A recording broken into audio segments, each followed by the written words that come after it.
I was studying, learning, and I became known as an expert and have written books on in the field about how to accelerate learning and how to control behavior.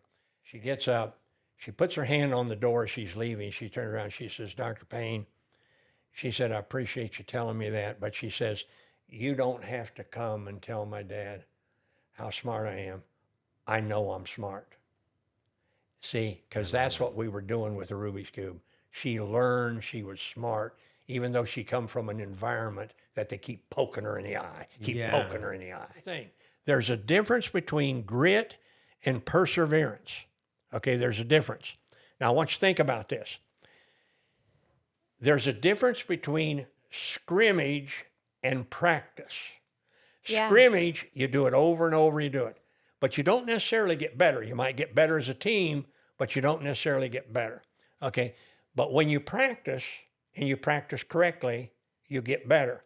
Yeah. Now, where we got this idea, where I got the idea about this, was from my urologist.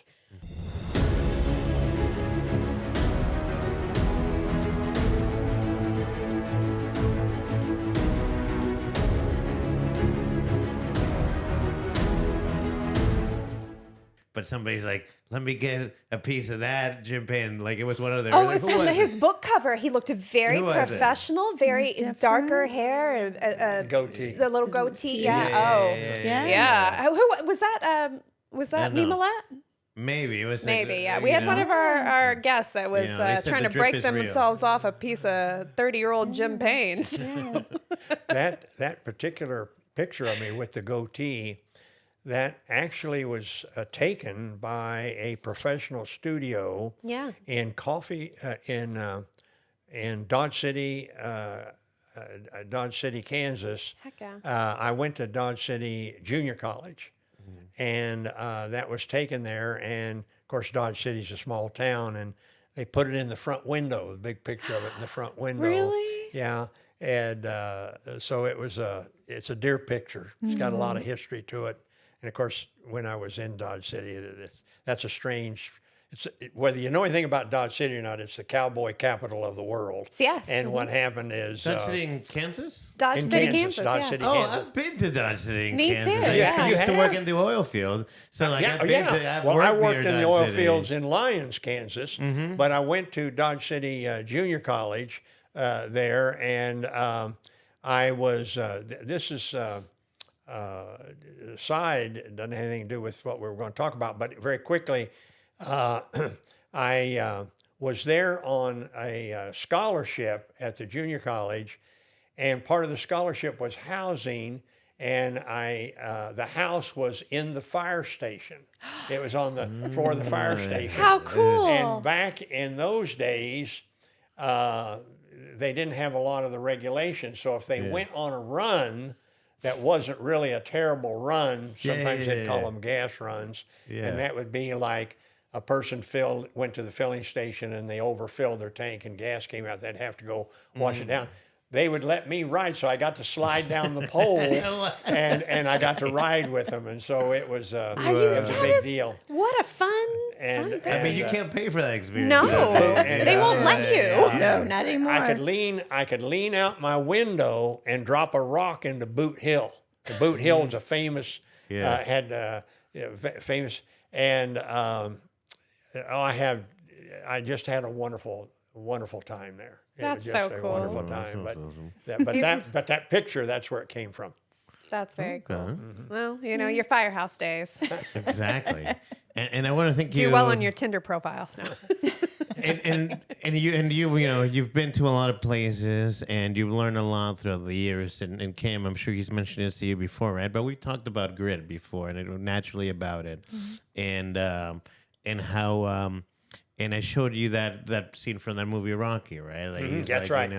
That where he says, he's get like, up, stay at it. Nobody, not even me is gonna beat you as hard as life, right? But it's not about how hard you get hit. It's about what is it How called? hard you it's not hit about back? getting hit. It's about how hard you can get hit and keep going, right? That's right. Keep moving That's very forward. As winning is done, right? Like even in comedy, right? Like you're gonna bomb, right? even like in school, somebody may not like you, right? Like, if you attain some level of success, eventually you're gonna attract jealousy and haters, right? Like, and you have to be able to shut the negative out, right? And focus on the path. And we'll get into it, right? Like, and I want to ask you a few questions, but I also think that my challenge is that, and this ties directly along with grit, that it's like I came from a different country, right? Like, my mom will tell you, and she'll tell Andy, right? In our country, right? If you don't work, you don't eat, right? Like, in my country, I remember when I was born as a kid, right? Commonplace, you walk around and there's no homeless people asking for money on the road. They're homeless, and there are people on the road, but they're selling you like gum. They're selling you whatever the hell they can. And it'll be a mom with a baby strapped to her back, and the 3-year-old is selling whatever candy you are, right? Because if they don't sell that, they don't eat, right? And it's obviously a completely different world, right? Like, we all, like, I'm sure, there's even a harsher world than that, right? In other countries. And it's, so we all kind of like, I guess, kind of like your muscles get accustomed to what you're used to, right? But then I think that's, what a great, comes into play exactly, right? Because life is going to hit you a lot of times with curveballs that you don't know are coming, right? Or even you can lay out your plans, and then you need something extra to get you through, right? And with that, maybe, either of you can start and tell me what you think about grit, or what does grit mean to you, or What about why you? grit? Well, why is grit so interesting to you? Well, how we stumbled across grit is I struggled all my life, as you know, academically, failed third grade, was always at the bottom of the class, even today have difficulty reading, have dyslexia, have a pretty severe learning disability. But back when I was going through school, they didn't have special education, and they didn't have all this testing. I just would score at the end and, of course, would fail. And this was through my whole life, even through college. And so I ended up getting my degree in special education, and I was studying learning, and I became known as an expert and have written books on in the field about how to accelerate learning and how to control behavior. And that's what I was trained in, and that's what I did. Control behavior, you mean like, hitting kids, or Any kids. This is any kids. I'm sorry. I said hitting kids, not any kids. Any kids. Any kids. Any kid. Not hitting anybody. Not hitting anybody. Although that works. Hitting any kids. With some. That works. The name of this podcast. It worked for me. I needed it. There you go. And, yeah, I think our parents could have used some of this training that I had. Probably. But anyway, they bypassed it. They went to a faster method. But anyway, not perfect, but sometimes effective. Right? Some definitely effective sometimes, yeah. So anyway, so then I'm dedicated to working with special needs kids primarily, although I work primarily with all kids, especially coming from impoverished areas. Sure. And you're trying to get kids to behave, and you're trying to get kids to learn. Okay, it's that simple. And usually it's reading, writing, arithmetic. That's what you're primarily working with. And so then, of course, Kim is born, and she comes along, and she's coming along at the same time now that I'm at the University of Virginia, and I'm teaching teachers how to teach special needs kids, which is predominantly accelerating learning and controlling behavior, getting kids to behave. Sitting And there using butts reinforcement techniques. That's basically it in a nutshell. And we got very much involved in token systems where a kid does something to get tokens. The tokens are exchanged then for goodies that they may like, that type of thing. Then Kim, what she did is I'm teaching one of the largest classes in Virginia that would enroll anywhere from 500 to 1,000. Oh, wow. Then she was in third grade at the time. And so then she would come and set in on my class. In fact, she took the class. In fourth And, grade. Oh, wow. and she Fourth took the grade. class, and the idea was if anybody scored lower than she did, they had to get a C or below. And so here are these 500 800 students, they were hanging around her to find out her notes. She would take notes. And one of the funniest things she had was, what's the word that was? Human beings. I used the word about human beings. And she was writing it human beans, B-E-A-N-S, human beans. Hey, you know what? If you talk to a Gen Z, that's how it's spelled. Okay? So anyway, that's sort of the connection there where she got involved in special education. But then her mother, my wife at the time, was an educator, and we were afraid that children could not make a living in teaching.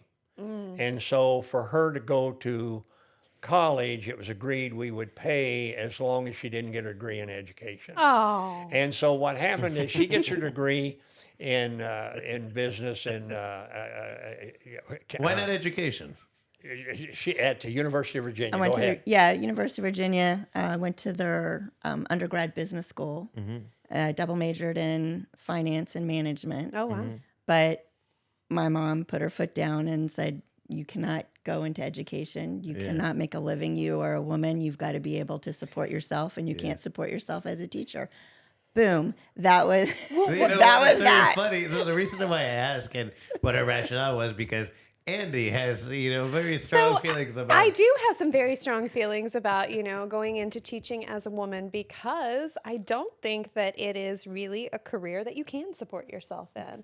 And so a lot of my friends, when they were younger and we were all going to college, a lot of them went to school to get their MRS. I don't know if you're familiar with that. At Virginia, there were a lot of MRS a lot degree of ladies out there. to go into school to get your MRS. And I really, if that's what you want to do, more power to you. But I'm with you. I'm of the same mind that teaching is not a degree that a woman is going to, even if she can make it, she's never going to just explode the way her life really should. You know what I mean? And I'm against it. I'm against young ladies becoming teachers. I absolutely am, and I appreciate that. You would have loved her mother. Yeah, okay? yeah. I mean, you would have loved her sure. mother, and she was teacher. The mother.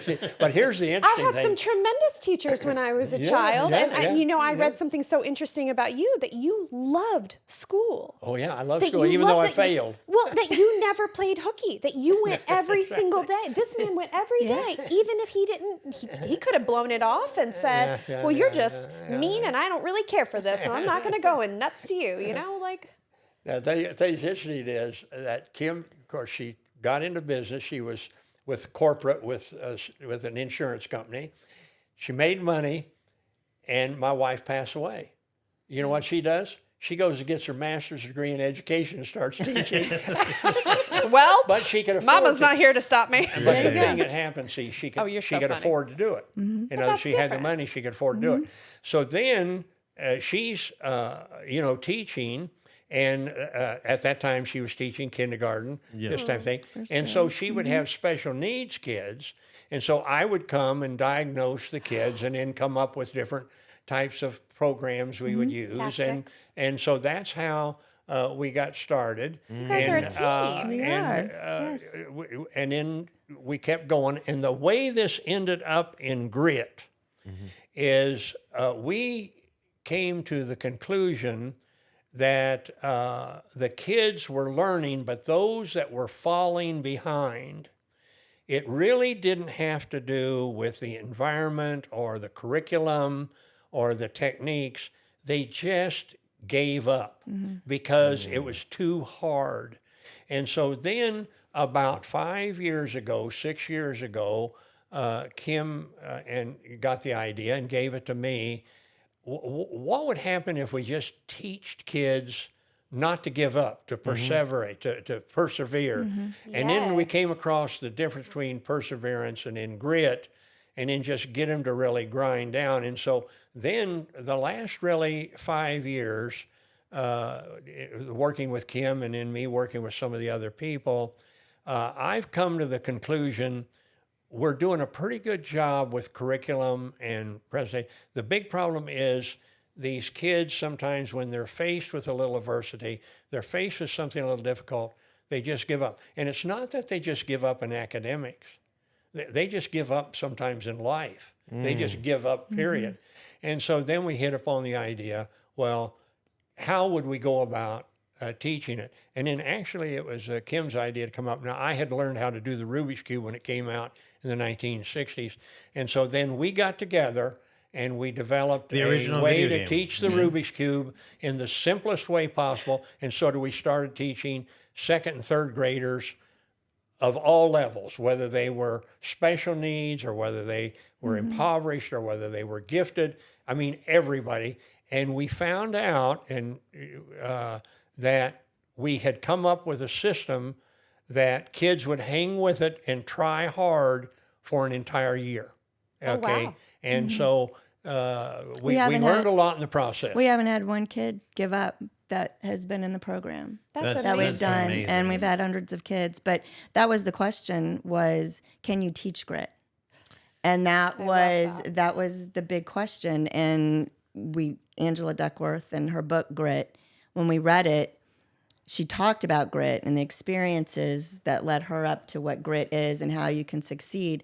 But her question at the end was, can you teach it? Or is it something that is just innate Yeah. in individuals? And what we figured out, we think we figured out, is that yes, you can teach grit, and this is how we can do it. How old were these children that you were teaching, can I ask? Second and third grade. Second So and third there's second grade is 7 and 8, and third is 8 and 9. That's So great. between That's- 7 and 9. That's a great age. Would you say, I mean, I know you said you've applied this program and you've had really good responses in that age group. Have you tried to apply it to some older age groups that maybe a little more set in their ways? How is that been? Not really? We have not. I think you should try it just on because us. I teach Try it those on grades. us. Like, I we teach should those be grades. the litmus test, And right? see, we could. Well, we even thought about what could we do for younger kids. Like, could we go younger? Could we start the kids earlier, like first grade, Mm-hmm. kindergarten? What could we do? And And we've also thought about nursing homes. nursing homes that's for the I all idea. love Yes. that That's the book, idea. right? Yes, that is we the thought book. about nursing homes and we thought about this. With That's nursing great. homes. I We've love thought that about idea. I would that. be very curious to see what that correlation is, or if it And I think- it's transferable. Right. And I think the tool would have to be different for kindergarten and first grade. I don't think their motor skills would Fair. be such that they could do a Rubik's Cube. So we've really been trying to shoot back and forth. What game, what novelty, what thing could we do with younger kids Right. Yeah. to teach the grit? What you've got to do is you've got to come up with an activity that is not easy to do, okay? But that it can be done, but you have to work at it.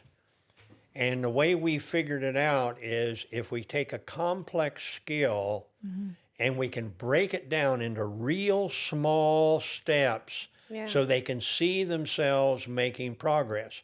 Because like when they're using the Rubik's Cube, they're going to fail a lot. Yes. Okay. And so the idea is keeping them at it. So what we've done is we have created what we believe to be the simplest way to solve the Rubik's Cube.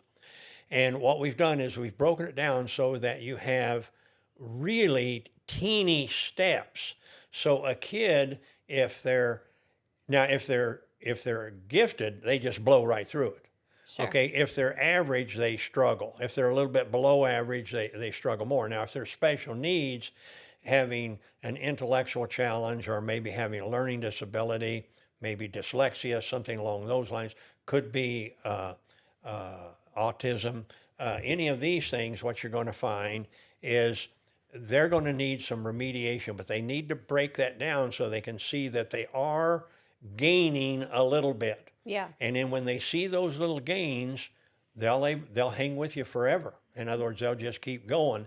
And what our experience has been is after they go so long, even though other people in the classroom may be way ahead of them, they can see themselves moving and they begin to see themselves as being smart.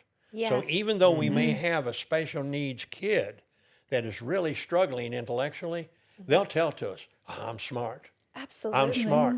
And so Well- it's build something into them.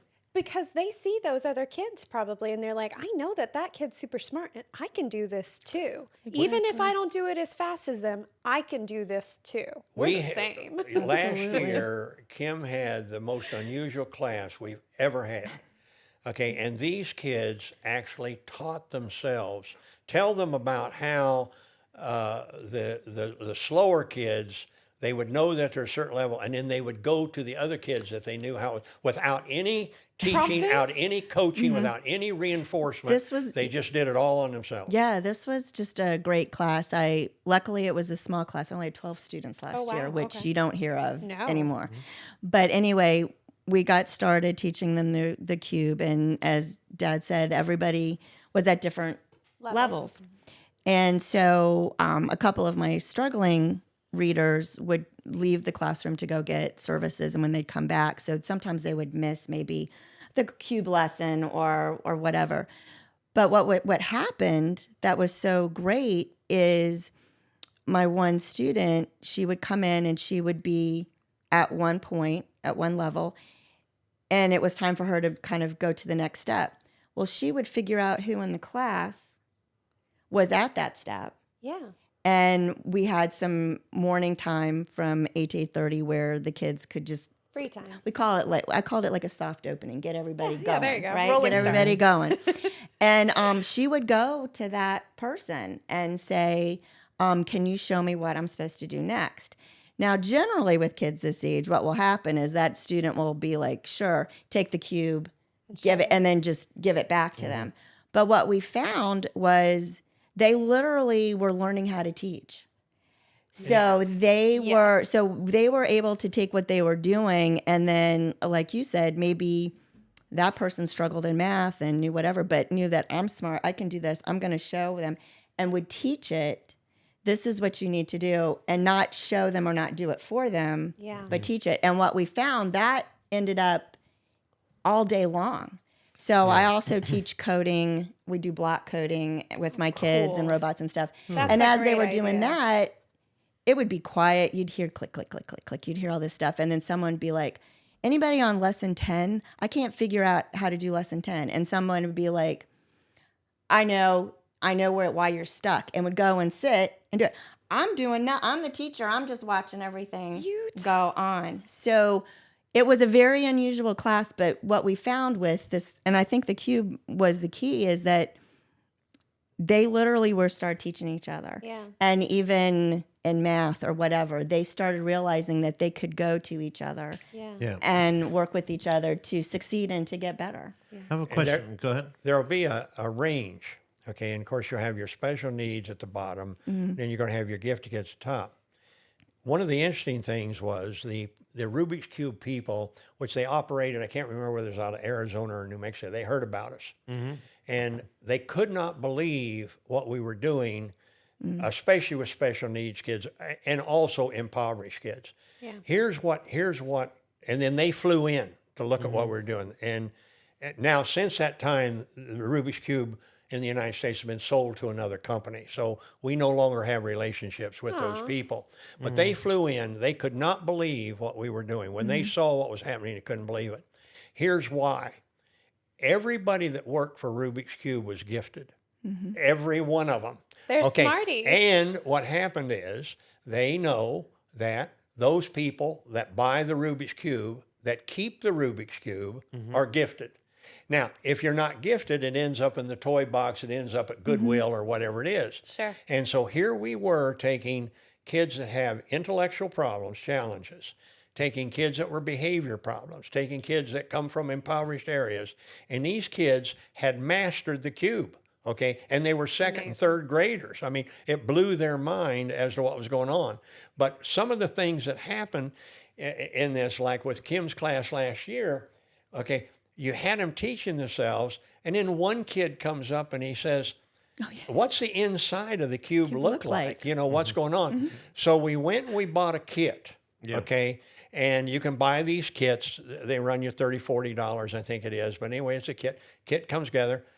And so Kim and I tried to put the kit together, okay? Building Rubik's Cube? Yes.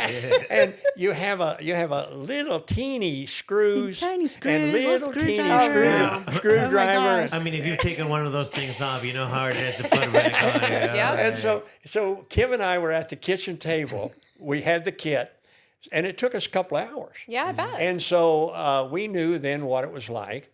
And so then last year, this kid wanted it. And so we took and we gave him the kit. And we put a note on there. And then we called the parents saying he's going to be bringing this home, but that this is going to be a little bit of a challenge. He's going to need somebody to hold it. And then one of the secrets is with the screw, it doesn't tell you in the instructions, don't screw it all the way in. Oh, yeah. Okay, so you got to screw it a little bit. And then later when you get them all in there, you screw them Tighten all together. everything at once, But yeah. don't screw them in too tight. That's one of the things that we learned. So anyway. That's the title so- of this episode. Don't so screw she, me too tight. she, Yeah. she calls the parents, and the parents go, kid comes back next day, he's got the cube done. We couldn't believe it. And so he had his grandfather, wasn't it his grandfather? Yeah, I think it was. Yeah, his grandfather. He Grandfather sat down, held the cube held the for him cube and- so he could do it. So he could sort of do it. And then tell him what happened then about then we bought these cubes. I got these cubes at a discount, and they came to me in a bag. They had to were be put all together. they weren't together Unassembled? and no instruction. No instructions. Okay, they so came with you bought 10 of them. And so dad comes and he's like, you won't believe this. So we gave them to the student who had already made the one. And we said, look, take these home. Do you want to put them together? And he was like, yeah. And we were like, just take your time or whatever. Again, the next day, all 10 of them were done. That's awesome. Back and so he was known as our Rubik's The Rubik's Cube doctor.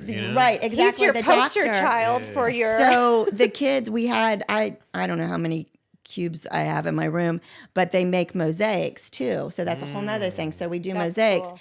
But when one of them would pop out, they would just go and they'd set it on his desk. And then when he was done with whatever his work was, his free time was to amazing. He repair. really was the doctor. He would repair the cubes. And I don't have anybody this year. So when my kids pop it out, Well, we have gotta do I it. have to figure out how to do it. we have a now. puppet doctor. We know a puppet doctor. We but know a I don't puppet know how to doctor, a Rubik's translate it. Cube doctor, a real doctor. We know 3 doctors. That's But, great. but I have a question for you, and maybe as you're mentioning things, you're making me think, and right, how much in your experience, right, do you think that grit, right, and I want to mention a few things, is tied to different levels? So like grit, right? So what you mentioned about special needs and impoverished countries, right? What does capability do for a person, right? As far as their self-worth, right? And then because you need a little self-worth, right? To be able to, I think, get through things. And sometimes I think a lot of people maybe give up at the capability, right? It's too hard, I can't, right? And then what does that do for one's self-worth if you can, right? And then what does that self-worth do to one's confidence, right? Beyond that, at meeting that door, right? And being able to give up. And then if you have no self-worth, you probably have very little confidence. And if you have very little confidence, you probably have very little vulnerability on top of that, right? So allowing you to be humble enough to say, I can't help, right? And Please, if I like, need how do help, you and I think that maybe there's this mechanism happening, right, among many, right, with the Rubik's Cube, because you are showing this as possible. You have the capability to do this with some work. You're capable, right? Let's take it a step at a time. Great. You were able to solve it. It reminds me when I was a kid, there used to be, we used to play, and I forget the name, I have to look it up again, but it used to be a math video game. It used to be a math video game where you solved, and it's elementary school as a child, right? 4 + 4, and it like adds like a motor, right? Then you multiplication, and then you build the thing, and once you solve enough, it's like boom, the ship takes off, right? And then there's a tougher challenge, and I love what you do, and I think it's so valuable because I think that we have this challenge with people being able to connect with other people because partly this internet culture and vulnerability and if they're not being able or they don't have the confidence, it's kind of like a baby snake, right? It just everything's going to be attacked, right? And it really, I think I think there's two types of mentality, right? Bad shit can happen to anybody. Life, as I always tell Andy, right? Like if you think of a wheel, of a spinning wheel of prices, right? Where things can go good or bad. Like the bad things, the wheel has to land on somebody, right? Now multiply that ad infinitum by all the possible things that can happen, good or bad. They're not gonna land on usually the probability of them landing on the same person very low, right? But somebody is gonna get hit, right? And then if you don't have the self-worth to know, like, regardless of what it is, it's not my fault. I don't take it personally. It's not me. Life will happen. It's like, well, let me get up and go again. And I think this is great. We were talking about this with Andy earlier. It's like video games have almost become too easy, right? Like video games are no longer about, when I was a kid in the Nintendo, you're gonna have to die 10,000 times. You know, like, Oh yeah, there is and no- you're gonna quit that game for a whole weekend, and you're gonna tell your mom you're gonna Yeah. sell it, and you're gonna There's be no like, I'm never searching. playing this game again. And yeah. There's no searching how to get through. No There's internet, Not, yeah. Yeah, there's not. Let me look at how somebody else beat it. Right, you have to figure it out. There's no cheat codes. And I think that like games now are so much about engagement. They're almost like movies where you're just like click to the next cutscene. Click. I mean, there is no you failed, or there's very few games like that. The key that you said is, I think, you have to figure it out. Now let me tell you what I think. The way reinforcement works, okay, and the way I'm been trained, okay, the way you work with a kid is when the kid does what you want it to do, you reinforce it, you praise it, Yes. they get good things happen, then that's supposed to increase the number. That probably works, but you're coming about self-worth, okay? You can tell a kid till doomsday, okay, they're good, you can reinforce them to good, but if that kid doesn't think they're good, they're not going to be good. Yeah. If that kid thinks they're a failure, they're probably going to fail. If that kid thinks they're tired, they're going to be tired. Okay, so when you said that, so the secret, I think what we found out is this, is yes, we reinforce, we brag on kids. They brag on one another. There's a lot of things going on in the culture there, in the classroom that's going on. But I think what happens is the kids saying, I've got to figure it out myself. But we've broken it down in such small parts, they're able to do it. Now, the truth of the matter is, you've got some kids that are going to come in there that they're going to skip 10 steps, 20 steps, maybe what it's going to be. Let me give you an Before you jump into that, right? Like, let me interject here, because I think where you're touching this is figuring out, and I think it's particularly effective, right? Because of your sample size, right? You're talking special needs, impoverished children that may not just intuitively be like, let me look this up and I'll figure out how to do the thing. You have to figure it out. And maybe what you're about to tell me is like that. I've heard this somewhere, right? That the internet and social media has made people think that they can search for the answer as opposed to think about the answer. That the truth or the answer to something is something that you can just Google or look up on the internet as opposed to think about it. And I think this adds even to the division where people are just parroting points and fighting against each other, because it's like, okay, I know that that's what you search. If I subscribe to this tribe, this is our tribal dogma, right? But think about this topic and talk to the other person about it, and hopefully have the other person think about it, because you're right.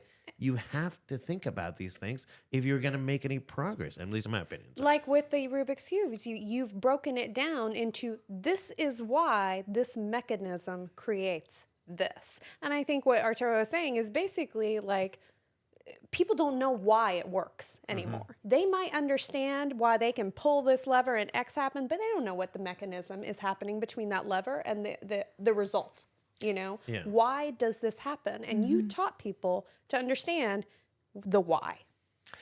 Yeah, and like I said, the people come in at such a range, and of course you've got them all there together. Now, if you're doing one-on-one, it's different. But if you got them all together, it's a different way of teaching, is what it boils down.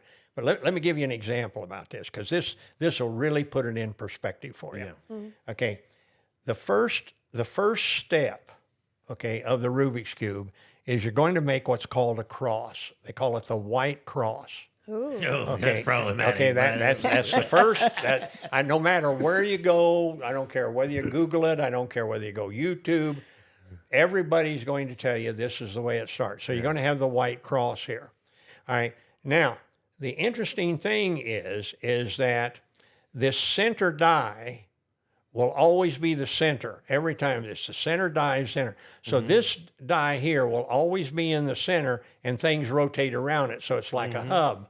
So this is called, the color of this is the color of the side. Even though we got multiple colors here, this is still the white side. Okay. This would be the green side. This would be the yellow side. Which one's the brown side? No brown side. No brown side.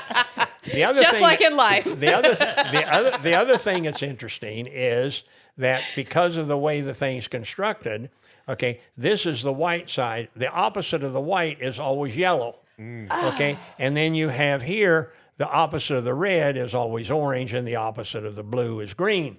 Now that's always going to be I that didn't way. even know It's about always that. going to be that way because it rotates. Now you I'm can gonna explain do a kids Rubik's that. Cube. You can do whatever you want to. This is fine. Okay, but you're going to make this cross. Well, to make the cross, okay, to get this up here, this is called. These are called the corners. This is called the edge. Okay, this is only. We don't pay any attention to the corners. Forget the corners. So you got to get them focused here. Some kids can't focus on here. Some kids can't focus on here. Okay, they're going to be looking out here. They're going to be looking all over. Next thing is you got to realize to get this up here, it has to come from the middle here. It can't come any other place. It has to come from the middle. All right. So you get a kid that's normal and average intelligence, that's third grader, maybe a little bit higher. They immediately get that. Then you've got kids that can't turn the king. In other words, their eye-hand coordination. So you've got to help them just where they can turn the cube. Okay. Then you've got a kid that this is foreign to them, this thing here. So what happens is you may just want to do, and you may want to be able to say, can you identify the white center cube? Okay. I mean, he may be that low. Sure. All right. So And then- what and we then they say to do. you, I don't see color. So what You we know, do, I'm going to tell you what we do with with kid that might be colorblind too. Okay, I'll tell you, kid. But okay, so what happens is the kid. So we would like to be able to deal white.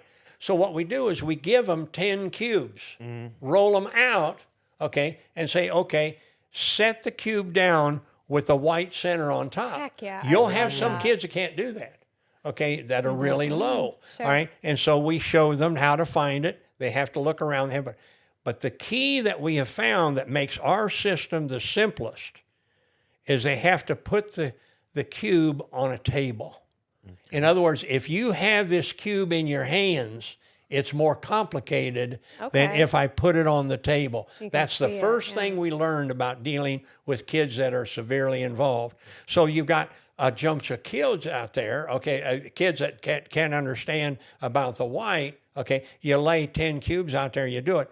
Even a kid that's pretty severely involved, you reinforce them, will be able to turn all the cubes up so that white one's here. Okay, they'll be able to Heck do it. yeah. So that's a small step that otherwise people wouldn't be able to teach. Yeah. Okay, so then the next thing is that they've got this now seated, okay, on a table. Now you have them take their finger, okay, and to get it up here to the edge, it's got to come from the middle. So we say you go around and you find one with your finger. Then you find one with your finger, you just roll it up, and there it is. And so then you come here and you come around. Oh, there's another one. You roll it up. Well, now we've got 2 up there. We've only got yeah. 2 more to go. So when you're finished then with this, and you may do 1,000 cubes for some kids to get this done. All right. Then once they're able to clear out the middle, okay, now we got to figure out that we got 2 that are missing. It's got to be someplace. It can't be in the middle, okay, and it can't be up here on top. So it's got to be here somewhere. So we look down here and it's here. Okay. So when we find out it's here, how are we going to do? We got to have it in the middle. So we rotate it in the middle. Okay, now we rotate it up. Now we got 3. See? You're a so genius. yeah, that's what Magician. just what you say. I've That's never what been they good at will the say. Rubik's That's Cube. what they will I've say. never been That's good what, at it. That's what they will say. They will. It's Witchcraft. magic. It's They'll say it's witchcraft. magic. It's It's magic. magic. And then Absolutely. they get excited because they can do it. And then what happens is, then you got to show them. All right. For instance, like the other one. Okay, it just happens to be here. But let's say we had this over here. All right. So you've got it here. Okay, now here's the next step that's difficult for them. You rotate it up, but you're knocking this one off. Oh, no. You can't, oh no, that's what they say. Oh Yeah. no. So how do we not knock it off? Well, what you do is you turn the top.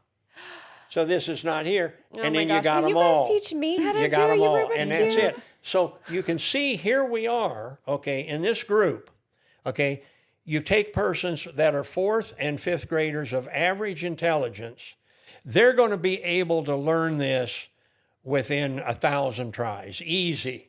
Some of them will learn it within a couple, okay?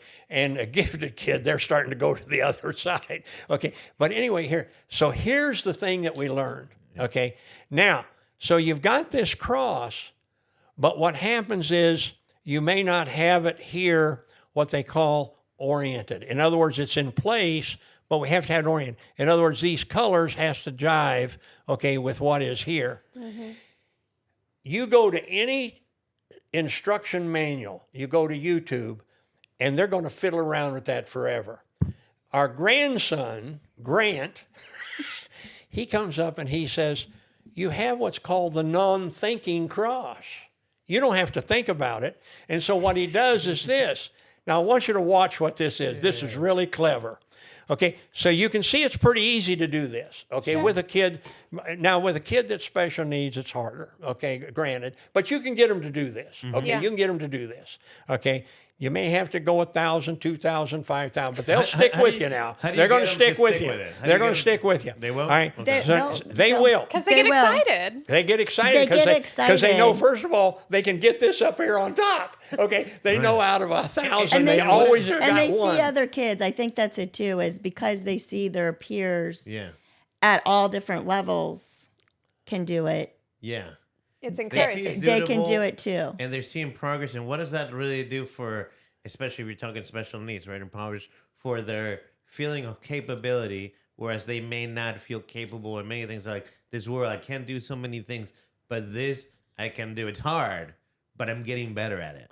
That's exactly That's right. exactly it. And that's exactly it's what they will hard. I say. Mm-hmm. haven't quite gotten there yet, but I'm getting closer, and Yeah. I'm figuring it out myself, and I've got brains enough to do it. Yes. Like we'll have kids that have severe intellectual challenge, okay, that back in my day wouldn't even be in the public schools, they'd be in an institution.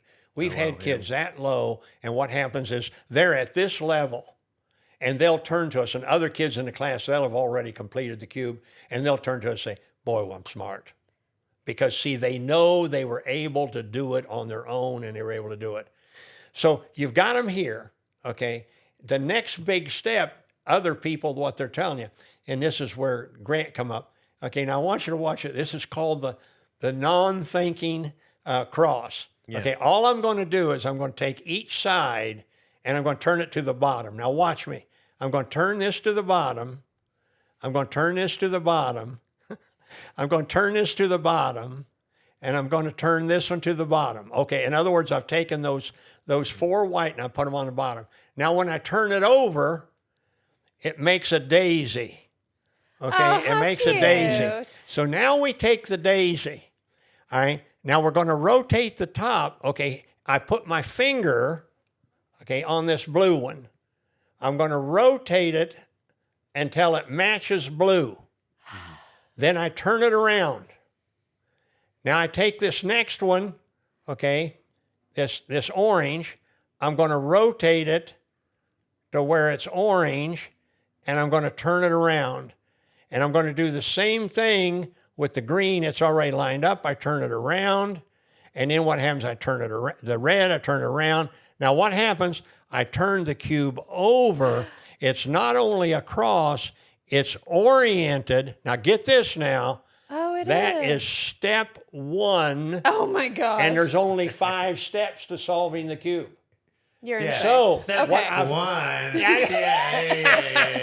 So, And so we had all those little things. Now, a gifted kid will take and do that in a matter of 15 minutes. Yeah. Okay, having a brand new cube, I mean, they'll figure it out just like this.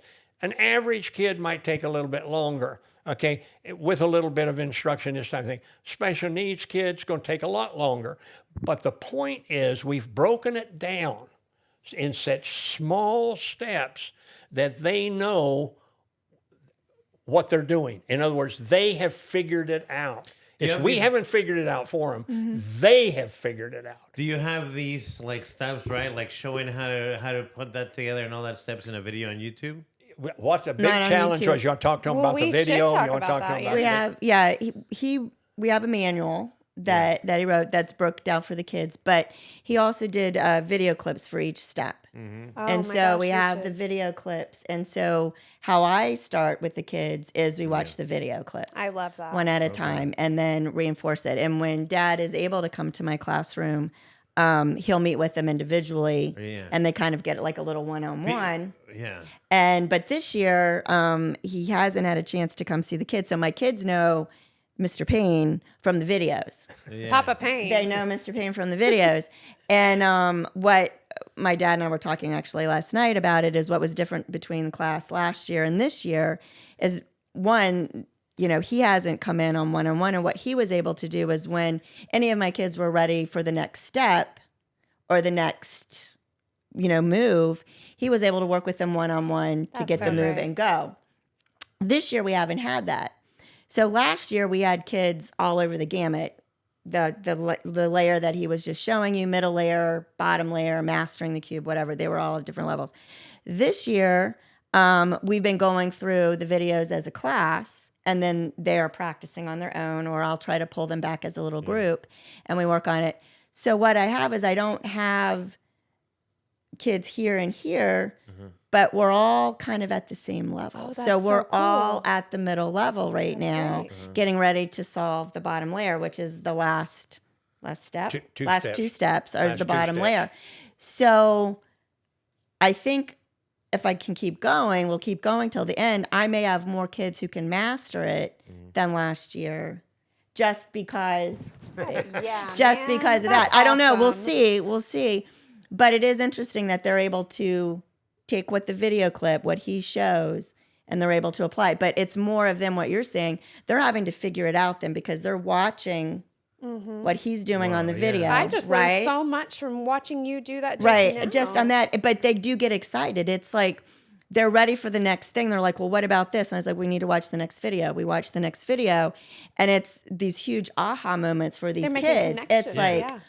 I mean, Oh, the reason why I'm okay. thinking is like you could literally make an entire TikTok or YouTube series out of this, expand the reach, and like how Jim, how my mind works, like, but like I see you like and I don't know if they make novelty size of these, but They I would do. grab, Yeah. I would have a Rubik's cube this big on a table, right, and then maybe the kids We have can their own make Rubik's one. cube, We have- and you move the huge Rubik's cube. Oh, and do so each fun. step, like huge, like This man's a visionary, I'm telling you. Because you say you put it on the table, okay, there's this huge Rubik's cube, okay, and you fumbling, like trying to move it because they themselves are gonna have a little bit of that, like challenge. Like the motor- motor Yeah, skills. they- Black backdrop, Rubik's cube lit, like you're like, okay.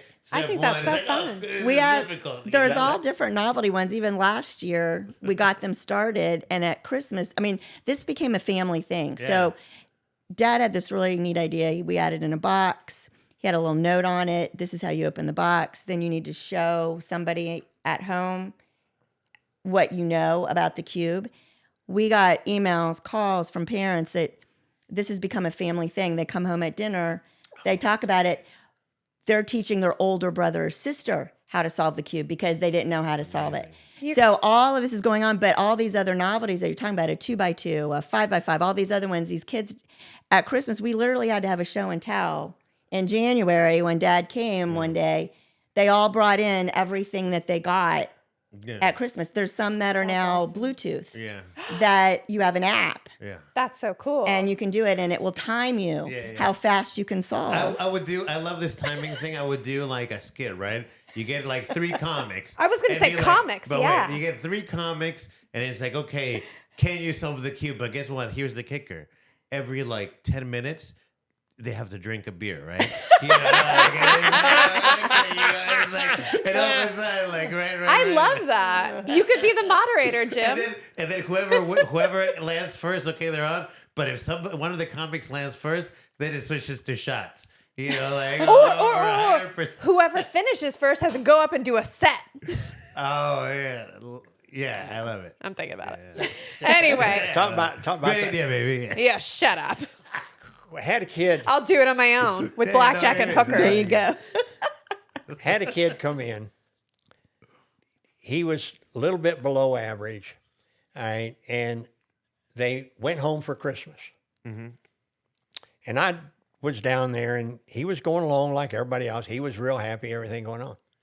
Come back for Christmas, and Kim called me and said, so-and-so, he's got to see you. He's got to see you. And so I said, okay, well, I'm going to come down. And when I went down, he was waiting. Kid come in, and now this kid's pretty marginal. And so he just started flicking that thing. He started going. He did step 1, step 2, step 3, did the middle layer, started on the bottom. Now, when I left, the kid was just here, just trying to just get this. Yeah. And here I come back, he was able to do it. And I said, I can't believe it. How you doing? He said, I bought me a cube. What? I said, well, where did you buy it? He said, Walmart. And I said, well, how much did you give for it? He said, $10. I said, well, now here's the point. Yeah. I said, where'd you get the $10? He said, my mother gives me a quarter every time I do the dishes. Now get this. You figure out 4 quarters to $1. Okay. How many times did he have to do and save the money? Not spend it on a penny Not spend candy. it on Yeah. candy. Yeah. Not spend- Max How did twice, he? people How did he do it? twice, And yeah. then he Yeah. goes and gets the cube. Okay, and then he starts because he could take the manual home. He's got the manual, and that's phenomenal. That is phenomenal. You created that. That's grid. phenomenal. You That's phenomenal. created that. But the drawing. You got point, hooked on Rubiks, the point I want to Hooked make on though, Rubiks. this is There the you point go. that Forget that's phonics. very important for Kim and I. We were interested. We became fascinated with this. At the end of the year, the kids take a reading test. Okay, all the kids had gains, huge gains. Okay, but then they have to take a math test, and their math gains were greater. Now here's the thing: we never changed the way we taught math. We never changed the way we taught reading. But what happened? The kids didn't give up. In reading and math, when they come up to a problem, they said, there's got to be a way to do it, or they'd turn to another person and tell me how to do it. And so they're doing it. And this didn't happen just in Kim's class. It happened in the other classes that we're doing in other schools with the Rubiks Cube. cool. So that's the thing about grit, is grit transfers over to other areas. In other words, like if I get where I won't give up with the cube, maybe when I have trouble reading and I stumble along with the words, or I have trouble with initial sounds or whatever, I'll hang with it. I love that. That's the Yeah. secret. That's amazing. That's the grit. Now let me talk to you the difference Grit is between not giving up. but it's not giving up. But here's the thing. There's a difference between grit and perseverance. Okay, there's a difference. Now I want you to think about this. There's a difference between scrimmage and practice. Yeah. Scrimmage, you do it over and over, you do it. But you don't necessarily get better. You might get better as a team, but you don't necessarily get better. Okay? But when you practice, and you practice correctly, you get better. Yeah. Now, where we got this idea, where I got the idea about this, was from my urologist, okay, who was a surgeon. Okay, and he found out I was interested in grit, and we were doing with this. He said, let me tell you, I'm interested in grit. Yeah. And I said, well, what is it? And he said, you can take a surgeon, and many people will go in and want to know, how many times did you do the operation? He said, that's irrelevant. He said, after you do 10, 20 operations, they're all the same. Yeah. So you do 10, 20 operations, you can do 2,000, and you're not any better than you were with the 10 or 20. So what makes you get better as a surgeon, okay, is you then practice. And the way you practice, these are the things where you practice, is you have to be able to break down the skill that you're trying to improve on, and you have to be able to see it or measure it. Okay, so Measure it, yeah. he then wants to improve whatever skill he's dealing with. He breaks it down, and then he videotapes himself as to what's going on. So what you have to do, and then you have to stick with it, which causes you to feel the burn. You feel the hurt. Okay, and so in other words, it doesn't come easy. If it comes easy, it's like a person working on an assembly line. They don't get any better at the end of 5 years than they did at the end of 1 month. Okay, but if you want them to get better, you want them to get faster or whatever it is, you start working on it as to what's going on. And so there's a difference between grit and perseverance. And I think what we've done with the cube is we figured out how to make them mentally burn. In other words, they mentally are challenged. It's not easy, and they will tell you it's not easy. I think the best story I'll tell you is this one kid was working on the middle layer. She had struggled, and we'd been working with her a couple of months, and she finally got the middle layer. And the way I do it, I'll have 10 cubes. So when they come to me individually, they have to do all 10 cubes, whether they're doing step 1, step 2, step 3, step 4, whatever they're having to be working on. So she finishes in the middle layer, step 3. So she finishes step 3, the 10th one, and she puts it down. Whew, boy, she says, you know, this cube is like trying to draw an elephant. And I thought, what do you mean trying to draw an elephant? And think about a third grader now drawing an elephant. She says, it's hard, but if you stick with it long enough, you can do it. And so It's I hard for figured me. out I can tell this you is that, like yeah. drawing an elephant. I love it's that. like drawing an elephant for a third grader. Yes. But what she was telling me She must really like elephants. I'm burning up. You know, I'm working at it. This is hard for me, but I can do it just like I can draw an elephant. Yeah. You know, and so that's where we've got to begin to research this and begin to understand that it isn't repeating, it isn't perseverance, it isn't scrimmage. Sure. It's moving them ahead, challenging them. So as you said before, I figured it out. I have figured it out. Yeah. You didn't do it because you praised me. You didn't do it because I received an award for my accomplishment. Yeah. I solved it. I had the ability to do it. That changes you internally. That's what you were talking about, your self-worth. It's an internal change. You And gave it- them and- confidence. Yeah, that confidence. And Yeah. it goes back to that saying, right? Like, man's grasp exceeds his reach, right? Like, to your point, like I always tell everybody, they're like, you know, like whenever they're trying to learn a skill or something, like, no, I can't do this. You can, right? Listen, it might take you longer, right? Like, you know, we're in a instant gratification like society nowadays, so like delay. And listen, if I ask Andy all the time, is delivery going to be quicker than the food, you know, like That we gotta could cook, eat? yeah. You know, That's like, usually his barometer for whether or not we're getting takeout. Can you cook it faster than I can order it? But it's also return on investment, right? Because what can I do with that time? That's right? true, yes. In that cooking time, You know. what could we do instead? Instead.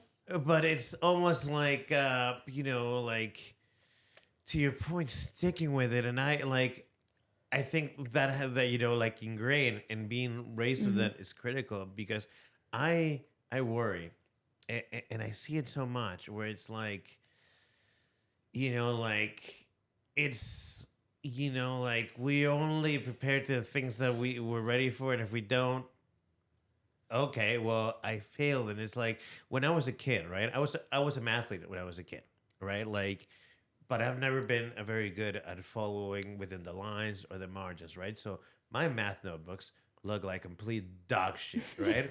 And guess what? My mom would be like, guess what? I can't even read this, so you're gonna rewrite this, you know, legibly. And I don't know how many times I rewrote my entire, like grid, like math notebook, like, and getting at it again, and maybe doing that helped me. I feel calculus because I've always been pretty good in math, and maybe because I rewrote all my fucking notebooks a bunch of times, right? But calculus, I'm like, okay, I'll go in, and I failed. Like, because in calculus, you actually have to recognize the pattern because there's so many proofs that it's like, okay, if you derive or if you like integrate this, it looks a particular way, right? Like, but you have to do the math problems, which I was not used to. I'm like, and then I'm like, okay, you have to do the math and you have to push through. And You have to do all the steps. why would you say, like, let's say, okay, I'm a 20-something-year-old, I'm a Gen Z. How do I get grit now?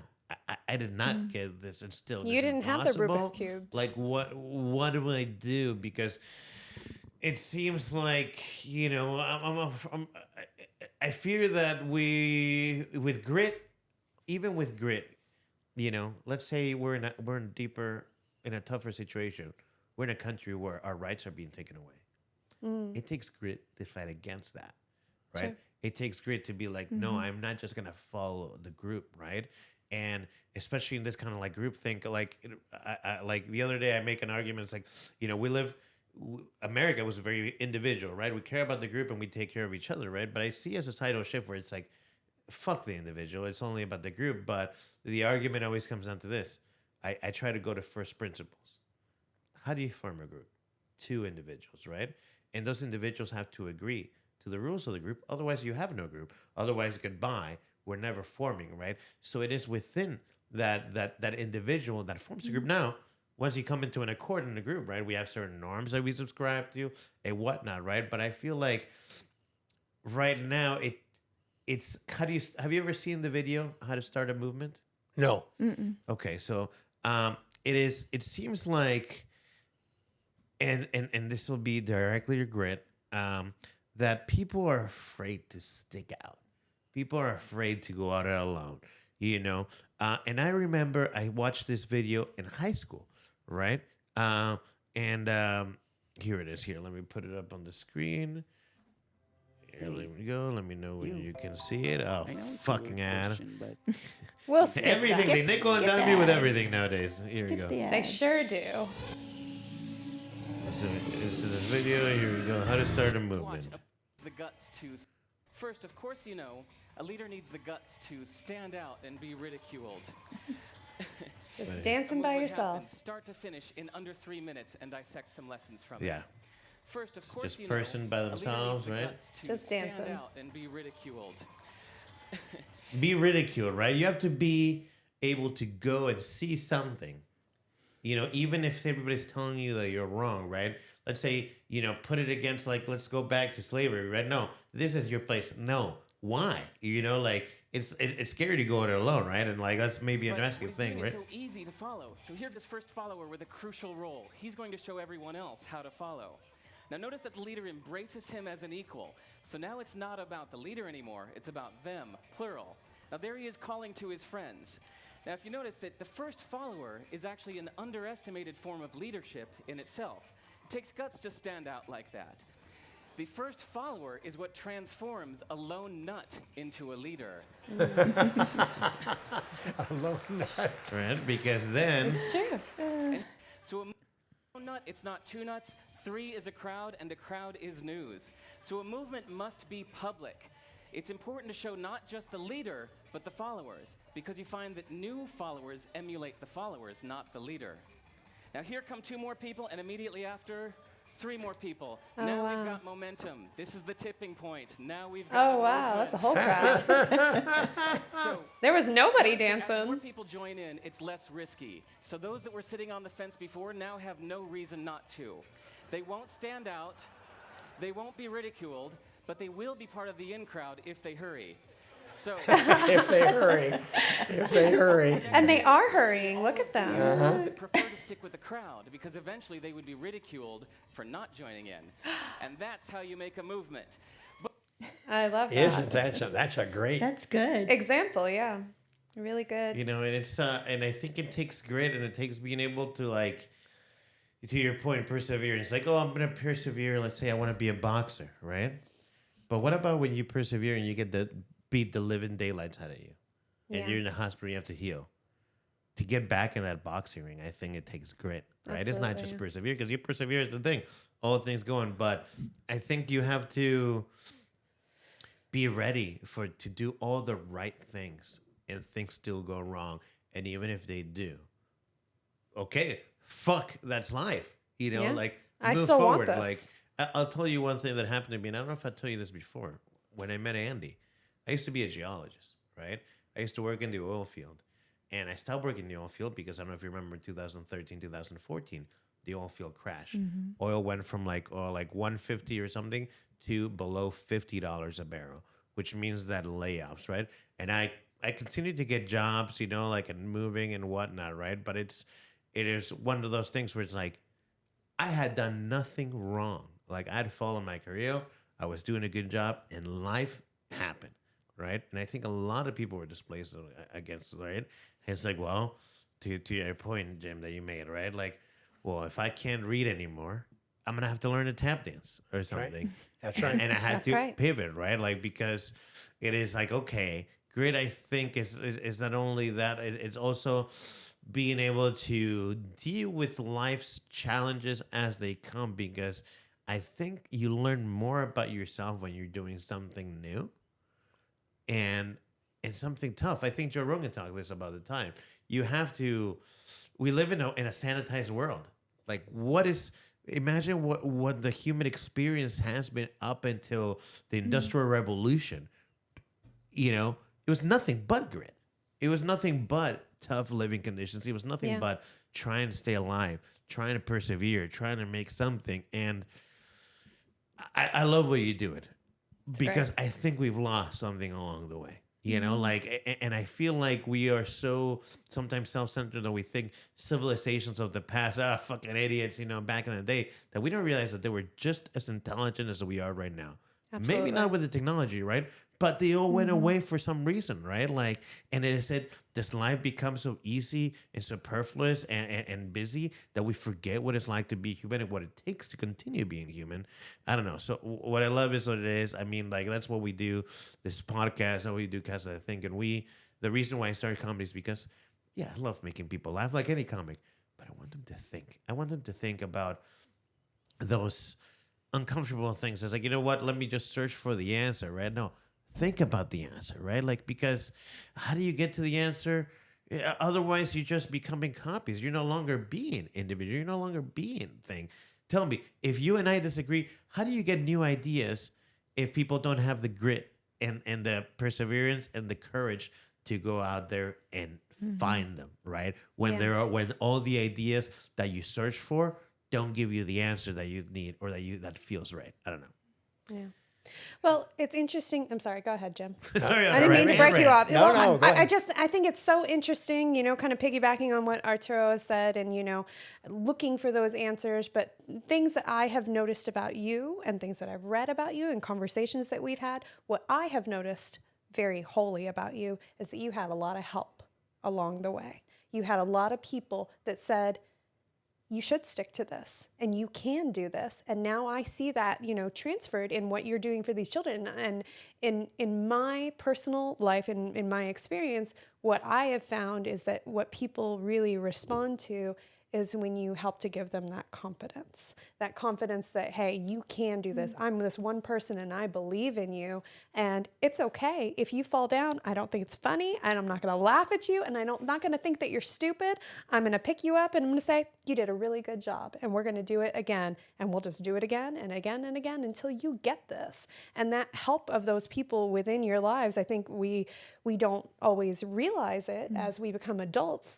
And especially me at this point in time in my life, I'm realizing now as an older person who has these things about me that people like, that people appreciate. I didn't come by that honestly. You know what I mean? Nobody in my family taught me that information. Some of these things that people think so highly of me about, I learned from somebody else, somebody completely outside of me that looked at me and said, no, you can do this, and I want to help you learn this. And they taught me, and it's so like I think that that's just a tremendous thing, and a thing that we have kind of given up in a lot of ways, that we don't teach each other anymore. You know what I mean? We're also It's interesting. tuned into Google and getting those immediate answers, Real that we're interesting. not collaborating with other people and learning from each other the way that we used to. You know what I mean? Like the people around us have so much information, and I think that we should be sharing that in a way that's capable, you know? It's interesting you said that, because Kim and I were talking last night. My youngest brother just passed away, and condolences. he Not Randy. Randy. Oh, I'm so Randy sorry. passed away, and he. I didn't know Here that. we come from the same family, and everything. And he had he made some tough choices, but he loved life. He had a different type of life. Like I said, he was in prison 4 times, and He was very grandiose, though. yeah, but that's right. I mean, he loved life. He probably had more fun in life, and I use the example. He lived a life that we wanted to live, but we didn't have guts enough to do it. In other words, he was way out there. And but when you said about people, we were talking last night that I have been so fortunate that throughout my life, whether we're talking about teachers or employers or people that I work with even, that up until just a very few, okay, and I could really say just one, I have always been around a teacher or an employer or a boss that wouldn't let me fail. Yes. And they accepted me for what I was. And so when I would fail, they would either ignore it or they'd show me another way to go. Yeah. And all of my life, that has happened till the day that I'm here. In other That's words, fantastic. different people. I've learned, well, I'd mentioned to you last time when I was here, what I'm fascinated about the comedy is not the comedy, it's the culture. Yes. And so, as I'd mentioned to you before, when I make a mistake, I've got people around me that talk about it, or will coach me, or will give me opportunities. But all through my life, I've had individuals that have picked me up and kept me moving forward. Can I ask you a question though? Because it's very interesting, because Arturo and I have been speaking about this a lot recently, about the way different people learn, and how you learn is different than how I learn, and different how Kim learns, and different how Arturo learns. And so if those ways are different ways that we learn, and we don't all learn the same way, we must have had people, if we're successful in our lives, we must have had somebody who helped us along the way, who said, hey, I know you don't know how to do it this way. Let me show you another way. You know what I mean? And I do. I have been incredibly grateful and blessed in my life that I've had a tremendous lot of people that said, let me help you. But I also, I was going to ask, did you find that when you were having these people help you, that they just randomly helped you, or did you ask for that help? They just randomly did it. Really? They saw that you needed help? I don't ever remember me asking. Okay, but you had a humble heart, and you accepted that. But I think what happened, what was mentioned before, was I think that I never. It's very complicated. I never,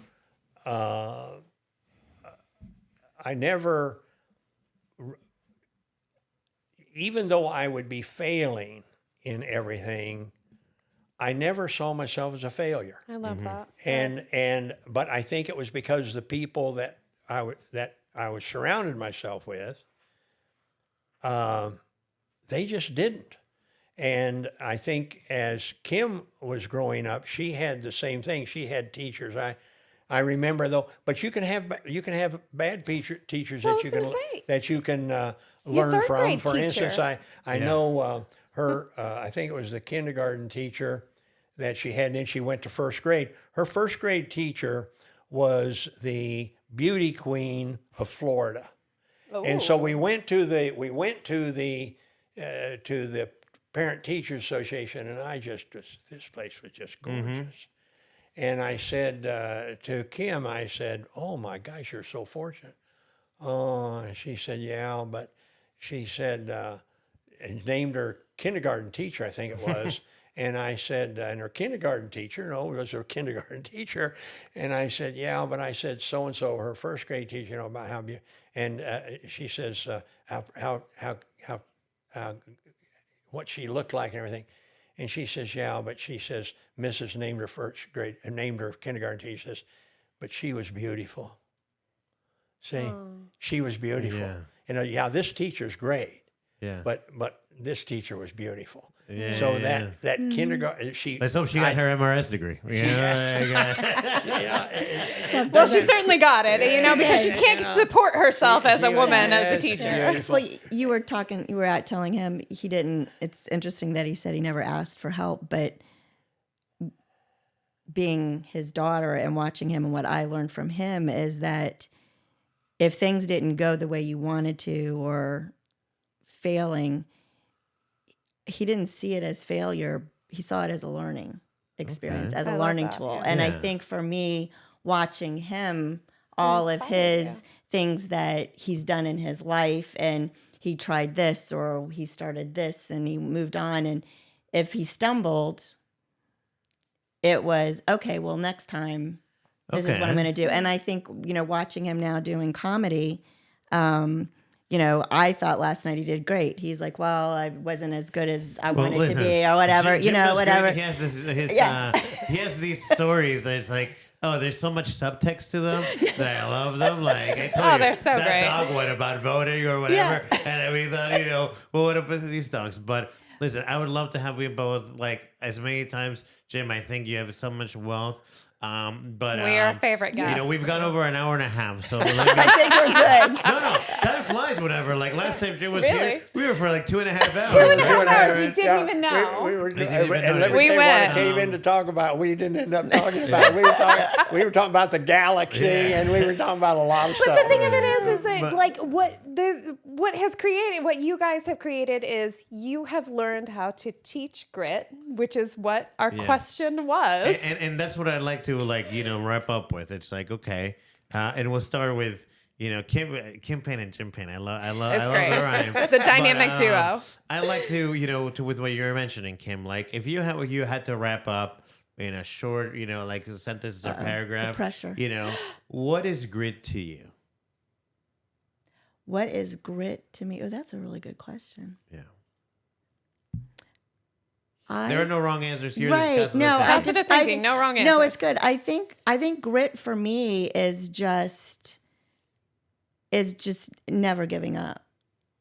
Truly. Yeah. Just never giving up, whatever it may be. Whatever happens. Whatever happens, you just never give up. I love it. Jim, how about you? I think it's putting one foot in front of the other. You just keep putting one foot in front of the other. You're going to stumble back, but you just sort of keep going forward. And I do think, though, when you're talking about grit, you've got to introduce, you've got to hurt a little bit. Yes. I mean, it's going to take work. It's going to take sweat. It doesn't come easy. And so I think putting one foot in front of the other is it. Or, as you said, when we saw the video last time of Stallone, what you get hit and you just, you're able to hit back. Have you seen that movie, Kim? The Rocky movies? I've seen them all. Oh, you have? Yeah. I've So you seen know them that. all. Were you inspired?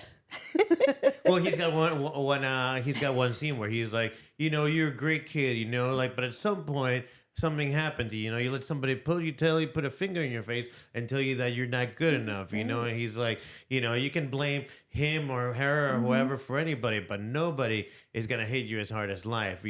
But it's not about how hard you. It's not about how hard you hit.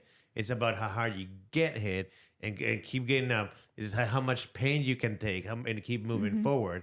Because that's how winning is done. Absolutely. And grit, I think, is how winning is done. Absolutely. Let me do one quick thing. This is very, very important, that what you said there. We had a kid, Alicia. Yeah. Okay, she comes in, she's working with me, and she gets ready to leave after working the Rubik's Cube, and she turns to me and she says, "Dr. Payne," she says, "you're always so positive. You tell me how smart I am, you tell me this." Said, when I go home, my dad criticizes me all the time. He turns me down. He thinks I'm dumb. He thinks I'm stupid. I said to her, I said, look, I said, next time your dad says that, tell him that your teacher tells you that you're smart and that he would be glad to come to the home and show you how smart you are. And I would come to the house and show you how smart I am. She looked, finished doing the cube a little bit. She gets up. She puts her hand on the door. She's leaving. She turned around. She says, Dr. Payne, she said, I appreciate you telling me that. But she says, you don't have to come and tell my dad how smart I am. I know I'm smart. See, because that's what we were doing with the Rubik's Cube. She learned she was smart, even though she come from an environment that they keep poking her in the eye, poking her in the eye. I love it. Thank you both. Thank you. for coming. This is wonderful. This is a lot of fun. Yeah, Beautiful. please welcome anytime. Thank we you for like to being tackle here. all kinds of topics. The Casa other day we thinking, tackled you know? what are aliens, and would you turn into an alien if it meant that you could live 500 years? Well, you gotta wait. We gotta sign off, Jim. Come on now. No, this is thank you. Jim Payne, thank you so much. Kim Payne, thank you so much. Thank you for being here. Thank you. Thank you.